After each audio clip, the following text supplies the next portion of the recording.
你说一个商业广场为什么花钱买一个手指的雕像，而它跟粉底液将军为什么说是正好相反？这前2天我去逛街，看到一个大拇指的雕像，我看到之后觉得好奇怪，为什么要做这样一个雕像？一般我们看雕像都是雕一些人像啊、抽象的艺术啊，这个大拇指放在这里感觉都瘆得慌。我回来查了一下，这个雕塑呢，居然是法国著名的雕塑大师叫凯撒·巴达奇尼的传世名作。当时呢，这个集团还花了挺多的钱把它买过来的。那这就奇怪了，这是一个大师作品，但是怎么这么奇葩？后来呢，我就进一步去查，原来它是一个重要的文化里程碑，就代表着大家从神界走回了人间。人开始从红尘当中获取能量，什么意思呢？如果你去看几百年前的欧洲艺术史啊，你会发现那个时候的画卷当中没有凡人，就是文艺复兴时期这些作品全都是一些什么众神啊、圣母啊、贵族啊，里面的人物都美轮美奂，但就是没有烟火气。就大家好像对宗教或者是神明是很崇拜的，希望从这些神坛当中获得一些能量。开始也许可以，但是随着时间的拉长，特别是欧洲又经历了漫长的中世纪啊，被折腾得够呛，于是开始有人挑战。当时一个法国的画家叫库尔贝，他画了一幅画叫做《石工》。这幅画当中啊，没有了天使贵族，只有2位在烈日下敲石头的底层劳工。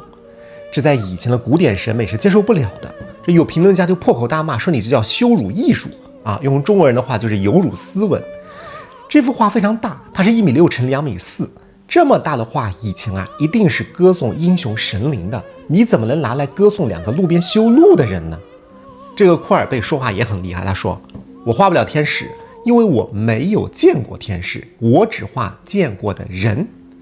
就是说直白点，就是你们这些老爷不要再装逼了，天天搞那些阳春白雪，看上去那么高雅，跟我们有什么关系呢？紧接着1战来了，工业化进程一加速，大家觉得你那一套阳春白雪，你远离生活呀。再后来出了一个人叫杜尚，杜尚这个呢是叫做达达主义的代表人物啊。这个人你可能不了解，但他有个作品你可能看过，就是一个男用小便池，他签了一个名，取名叫做泉，居然成了艺术。我当然第一次看也觉得很荒诞，但是了解了这个背景，你就知道他实际上是在挑战传统权威。那世界上除了这些神灵天使，人是要上厕所的。你会发现当时的进程整体是从所谓的高级走向生活。比方说大家现在听流行音乐，你听古典的应该比较少吧？你一听古典那些音乐想到就是不是这样的，因为早期当时欧洲剧院当中听的叫做正歌剧，那也是一样的。这个正歌剧的舞台上也是一些什么神话史诗帝王将相。我们现在作为普通人听这种咏叹调，觉得离我们太远了。当时普通的老百姓根本都买不起票，这些演出你离我们太遥远。但是到了18、19世纪，启蒙运动爆发了，就来了一个叫喜歌剧。虽然很多观众可能没听过，但是我说名字你可能知道它的区别了。比方说莫扎特写了叫做《费加罗的婚礼》，罗西尼写的叫《塞利维亚的理发师》。原来这些写神话人物的开始变成对小人物的描写，有狡猾的仆人、贪财好色的理发师，还有普通的市井小民，就有点像中国明代那种市井小说的感觉啊。比方说《金瓶梅》。所以你看，人们通过不断的探索，发现天天祭拜高大上的神明不滋养我们的内心，最终他们找到一种方式，是在红尘中修炼，在生活中获得能量。也就是说啊，大拇指是做加法，把人性的那一部分加回来，而粉底液将军之所以让人出戏，是因为他在做减法。这个将军他只有将军肚的，皮肤粗糙、状态疲惫，他都去掉。那你一头是增加人味，一头是去掉人味。如果故事只讲到这里，它还是很肤浅的，因为向外获取能量的这种方式，如果外面的世界很乱的话，比方说有战争饥荒，那么人去哪里找能量呢？面对这样的情况，东西方的先贤啊，探索了另外一条不同的路，就是向内去看，来获得能量。你看，我们看西方，很多人认为西方开始关注人的内心和潜意识，是从弗洛伊德的心理学开始的。实际上比这还要早。在17世纪啊，荷兰有一个大画家叫做伦勃朗。伦勃朗呢会给自己画自画像。现在传世的作品啊，你看他年轻时候的这些自画像，你明显能看出来他的精神是向外的。他会戴天鹅绒的帽子，穿着金丝镶边的衣服，充满野心，也富有活力。因为那个时候他生活中很成功。但是到了晚年啊，伦勃朗破产了，老婆孩子又相继离世，外部生活太痛苦，汲取不到能量。你再去看他生命最后几年的自画像，背景变得漆黑，整幅画就是他那张布满皱纹的脸。他的眼神开始向内收，就你能感觉出来他在做自我的凝视。而关于从外向内的探索，有个非常重要的变化，就是照相机的诞生。原来西方画家呀，他非常擅长写生，但是现在照相机出现了，它比你人手工画的要精准无数倍，那你还怎么拼呢？这让我就想到，现在 AI 出来之后，很多插画师啊，绘画领域的大呼啊，要被抢掉饭碗了，是不是跟当时很像？那怎么办呢？你看看当时的这些画家是怎么去应对的。那经过探索，大家就发现向外探索写实啊，这种走不通了，我们向内找自己的感受。比方说莫奈、雷诺阿这一批印象派的画家，他们就说我开始画那种印象上的感觉。说到这里啊，如果大家有机会能够看一看莫奈的真迹，你本身又对艺术有兴趣，一定要看一看，震撼人心。就你看完他的画，就感觉和这个画家隔空做交流，这种写实的画法就没有办法替代的。那到了梵高，他就进一步，比方说《星月夜》，他投射是自己的一些情感啊，焦虑、狂热。那我相信现在有了这样的视角，你再去看过去觉得看不懂的一些画，你可能有新的体验，就是你不要去管他到底想画的是什么，你就用心去体验。比方说到了达利，他的画里面时间像奶酪一样可以融化，大象可以长出蜘蛛一样的细长的腿，他把人的潜意识、梦境都可以呈现在画面上。所以我们今天一些传统工作会被 AI 冲击的话，是不是跟当时的画家一样的遭遇？新技术出来，这些机械的向外复制的工作很容易被替代。你要去拼画得像、写得快，那机器会越来越强。但人真正的价值是我们如何感受，如何选择，就是把自己的生命经验可以放到我的作品当中。其实聊到向内求啊，大家可能更多想到的还是东方智慧，这个我们作为华人会特别熟悉。应该说中国文化长期都是在不断的向内求。从春秋时期开始，礼崩乐坏，当时诸侯之间啊互相打仗，外部环境很恶劣。那既然外面我又改变不了，我又很难通过在现实生活当中获得能量，老子给了一个办法，叫致虚极，守静笃。意思是说外面太乱，那我就把心静下来，回到自己身上。具体怎么做呢？庄子给了一个法门，叫做心斋。意思是说我用心去听，用气去听，把向外的感受切断。当我的内心平静下来，你就可以在内心当中感受到丰富的世界。你会发现啊，每一次大家向内求都是类似的困境。比方说魏晋时期，朝局动荡，这个人今天是宰相，明天可能是满门抄斩。于是像竹林七贤这些人说，我觉得外面实在没什么指望了，我到山林当中打铁喝酒，把我的能量专注在自己内心。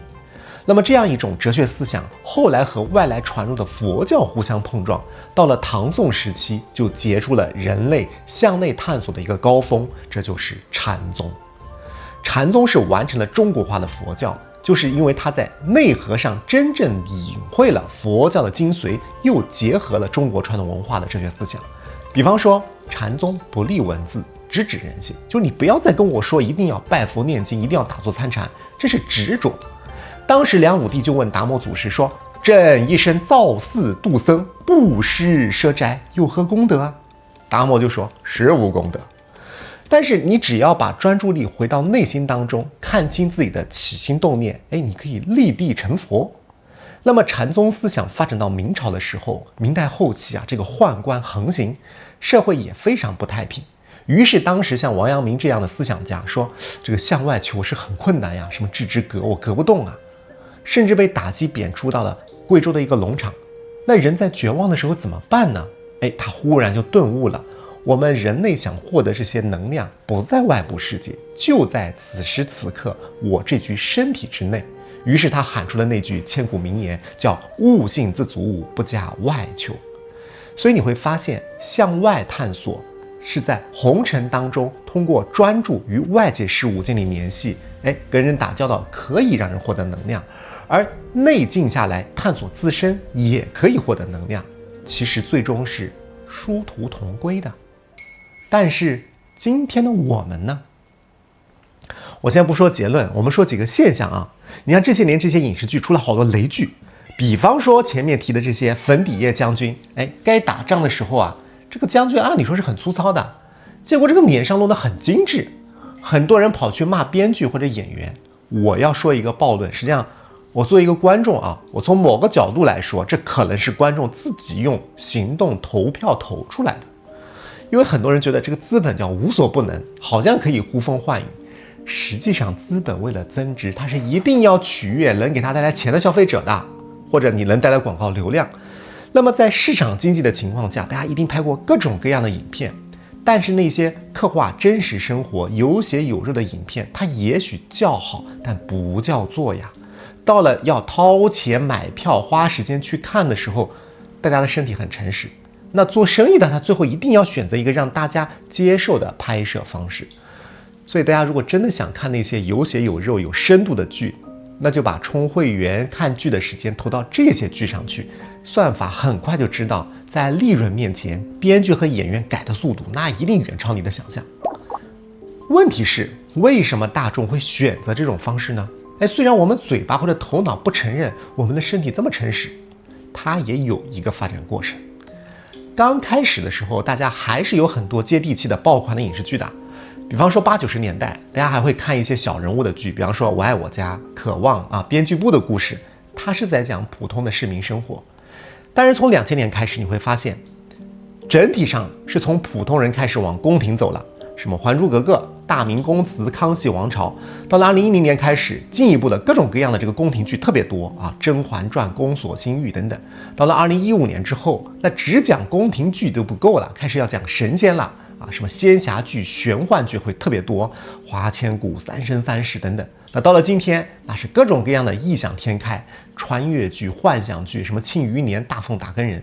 你会发现它的整个脉络跟刚才大拇指的这个发展脉络啊，是不是正好反过来的？大拇指是从天上到人间，这边是人间回到天上。而且这个还不仅仅是中国的特殊之处，是全世界都这样。比方说好莱坞，我们可以看到以前有很多像《阿甘正传》这种现实主义题材的好电影，但是从2008年之后，漫威这一类的超级英雄电影特别火。以前呢还是真打，现在呢就是穿着紧身衣在绿幕当中对着空气表演，然后配上各种 CG， 就这种超级英雄人间不存在啊，这些也就是长得像人样子的神吧。我们旁边的这个日本，它就非常流行异世界转生啊，就是主角往往是现实当中混得很惨，然后就转生了，比方说什么无职转生啊、刀剑神域啊。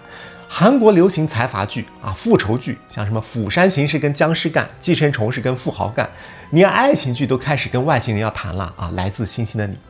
当然，我们并不是要批评某一种类型的剧，像宫斗、仙侠、超级英雄、异世界、财阀、复仇都可以有好作品。但问题是，这种类型的影片怎么这么热门？在全世界范围内，大家普遍的从真实的普通人的生活开始，越来越抽象，聊权贵转职、神仙外星人。关键你会发现啊，它这种模式既不是前面说的向外去求接触真实的社会，也不是向内去探索自己的生命情感，它是两头不靠。那大家到底遇到了什么，出现了这种像是悬在半空的状态呢？一个原因很好理解，就是世界范围内的经济不确定性啊。我相信你只要在职场上，一定能感觉到现在工作难找，钱难挣。我在生活当中很喜欢跟不同行业的人去聊天，了解每个行业的情况，真的是千行百业的人都说很难做生意。甚至就前段时间看浪姐，也有厉害的网友研究发现，这个浪姐的演职员团队连实习生的团队都大幅度缩水啊！你看连综艺都要降本增效。所以说，那经济不好了，大家心情比较沉闷嘛。然后我也看到有一些专家会拿现在的这个经济形势跟之前美国的一些大萧条的阶段做对比，就提出说，你看大萧条只要过去这个周期，大家重新手上有钱啊，我们又可以回到经济上行的美了。但实际上我后来研究了一下，不一样。这个1930年代的大萧条呀，它的核心是物质匮乏，就当时很多人失业没饭吃，所以有一些影片会火，比方说秀兰邓波尔这种喜剧电影，让大家觉得安慰一下。但是你会发现，当大家看完喜剧电影，回头有救济队伍，有工会啊，有社区厨房等等，它会让人知道失业和困顿不是我个人失败，是大环境真出了问题的。在这个过程当中，人和人之间反而会形成共识，就是苦当然还是苦，但这个苦能说得出来，可以被大家接纳。但今天不一样，你说我们今天在座的绝大多数人，你是真的没饭吃吗？我们真的要感谢现代工业文明啊，感谢化肥、农业科技，这个碳水整体上是不匮乏的。但是今天的我们在精神上反而更不安了。我讲一个事情，我有个朋友，他在一家大型企业工作，之前有一天聊天就说不开心。我说怎么了？他说呢，规矩太多。首先，大家这个办公室当中有很多监控，公司就会去看大家是不是在工位上面，你是不是做了一些跟工作无关的事情啊？就是说有其他的同事，比方说上班的时候看手机，或者是离开座位时间久了，人力会过来警告，说你工作不认真。平时呢，这个午餐时间是12点，但是大家多少想错峰啊，提前1点走，会有人力远远拍照，完了之后在部门群里面就发通告警告说你提前去吃饭了。这个平时上班啊，要么也是跟这个供应商陷入无休止的拉扯，因为效益不好，你作为甲方你给不了那么充裕的预算，你就这么点钱，对方也只能派你看不上的人陪着你玩。对内呢又是各种各样的汇报，写什么周报啊，什么月报就不用说了，什么调度会、沟通会、协调会，反正也不知道忙什么。所以你看他也不愁吃喝，但是上班就觉得非常的难受，始终觉得被枷锁捆绑的，工作不开心。而且这也不是他一个人的感觉，就是公司大家都是5年前、10年前这个氛围不是这样的，之前就自由的多，那现在限制变多了。所以有时候我们跟长辈说为什么会有这种代沟，因为大家时代的感受不一样。你像之前经济上行发展好的时候，你的很多付出是有正反馈的，我都不说别人，就我自己。我记得那时候刚上班的时候，每个季度调薪公司都帮我加钱呀。只要你好好工作，你真的是不断会增加收入。那你现在就不太可能有这样的一种状态。你当然还是可以工作很努力，但是这个回馈它是不确定的。这种最难受的地方是它很难被拿到台面上说。你要说自己累，别人也会说大家都累。你说规则多，别人说这就是管理。你说努力没有回报，别人会说是你方法不对吧。那么久而久之，外部的问题就会变成内部的自责。就是一个人坐在电脑前，我可以联系这么多人，但实际上很多痛苦只能自我消化。那对于一个健康人来说，如果外面的限制又很多，做的事情呢又没有明确的正反馈，我们就会启动一种防御机制，在精神分析学当中叫做退行。就比方说我们现实的生活太复杂危险的话，我们的潜意识就感觉我从外部的世界我得不到能量，那怎么办呢？这个人类的精神世界很有趣，精神世界当中时间和空间它是一体的。我既然在空间上获得不了，那我就在时间上去找。那哪一个阶段可以让我获得能量呢？往往是人的早期童年婴儿阶段，因为人的婴儿不需要承担任何责任，都是周围的人在照顾你。所以我们现在常常能看到这种新的技术在推动着大家去退行和全能自恋相结合。比方说你上了一天班回家身心俱疲，我就想找一个短剧来满足一下我的掌控感，那看什么呢？比方说霸总，什么女王、皇帝啊，虽然无脑，但是看了过瘾啊。那前一段时间有一部现象级的 AI 做的短剧，叫做《菩提林氏》，背景说是这个真假美猴王真悟空被调包暗杀了，于是他的这个师傅菩提祖师啊出山复仇来了。这每一期基本上一个人跳出来，他就动手，神挡杀神，佛挡杀佛，毁天灭地。根据群众新闻网的报道，24小时播放量破1亿，下架之前总播放量超8亿。这个播放量已经足够说明问题了，因为我们在看这些剧的时候，在心理层面我可以完全像一个婴儿一样轻松一下了。婴儿的逻辑很简单，只要我一哭，我的全能的妈妈就会把奶喂给我，就相当于我只要动一动这个屏幕，划一划这个算法，这些爽剧的多巴胺就会喂给我，无条件的满足我觉得我是神。可是这有什么错呢？特别我看到很多中年人工作的压力、家庭的压力真的很难，这个时候他真的就是想找一个妈妈的怀抱被安抚一下，可能也找不到，因为世界上没有任何人能安慰你，实在太累了。那这个时候我就打开手机，我不花1分钱，它可以让我放空大脑，轻松一下，可能是成年人难得的一份安慰。所以我们前面聊的这些超级英雄，什么转身穿越，大家都一样，因为全人类在面对这种越来越复杂的外部世界，我们的大脑为了节省资源，演变成了这种状况。那现实生活已经很累了，我们只能逃离到一个虚构的世界当中。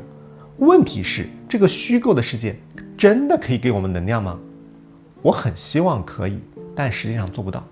你的身边永远不会真的有一个外星人可以冻结时间跑来跟你谈恋爱，你也不可能真的起心动念就可以毁天灭地，为所欲为。但是我们实在不忍心去责怪任何一个人，因为大家很累了，只是想歇一歇。问题是歇口气之后，我们最终如何走向解脱？之前有一些观众会给我发私信留言，我会发现很多观众遇到一个相通的问题，就是思绪万千，想的特别多。比方说遇到一些问题，就是想着一种虚构的理论或者一些想象的事情。好一点呢，就是说想去报一个心理学的课程但是认知科学就提醒我们，你没有办法用制造问题的那个大脑去解决这个问题。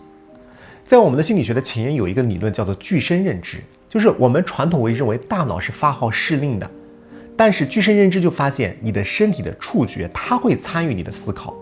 所以疗愈我们的这种焦虑无处安放的心，根本之道在于关系。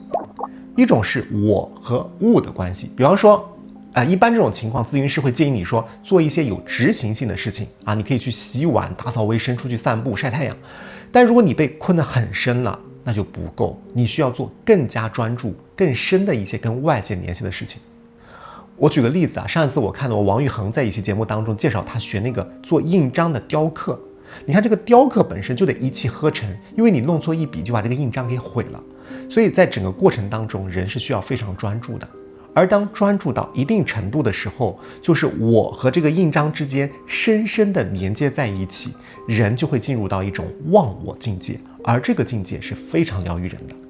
那你就可以选择一样你喜欢的、要动手行动的事情，而且要全神贯注的去投入。比方说雕刻精细的手工书法、绘画，甚至折纸，哪怕你专注的泡一杯茶，你的身体在这种非常专注的情况下，和周围的这些花草树木、纸张木头建立关系，我们就可以从全能自恋当中走出来，在关系当中获得能量。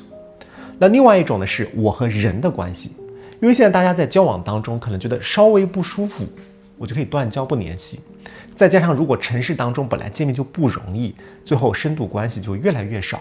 虽然有一些朋友在一起有饭搭子、旅游搭子，但是大家也只是共享需求，并没有深度联系。我们确实需要有边界感，但如果这种边界感太高的话，那实际上就会导致我们没有深度关系。在我们的心理学当中有一个概念叫做情绪颗粒度，就是人感知情绪的能力它是一体的。如果我为了避免受伤，就切断了我们感受愤怒、悲伤的情绪的话，那我们感受爱和喜悦的能力也会被切割掉。所以我的第二个建议是，在接下来的生活当中，只要这个关系整体上是良性的，哪怕它不是很完美，你可以试着去体验这个关系。我们常常在跟人打交道的过程中，你才能够更加了解自己。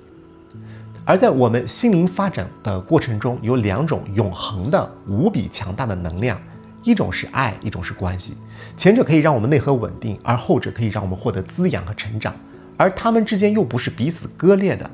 当我们在关系当中学习去爱别人，才能感受到爱的能量，而我们学会了如何去爱别人，你的关系也才能变得越来越深刻。所以故事聊到这里，我们从一个大拇指的雕像开始，穿越了人类艺术的发展，拆解了我们现代社会的一些不安。那现在我们再回头看到这根粗糙的大拇指的时候，也许你对它会有一种完全不同的敬意。这尊雕像站在城市当中，把我们平时最容易忽略的东西放到眼前，让我们好好关爱自己，提醒我们真实的生命从来就不会简简单单，它就是那么自然而然的充满了各种未知。大家从天上回来吧，回到人间。这里不完美，但却脚踏实地，获得大地的能量。在这个处处要求我们完美，要求我们情绪稳定，要求一切都丝滑的时代，我希望牧羊奇谈能做你生活当中的一块磨刀石。如果你在今天的这场探讨当中，你感觉到包裹自己的那层膜打开了一点，感受到了一点真实的气息，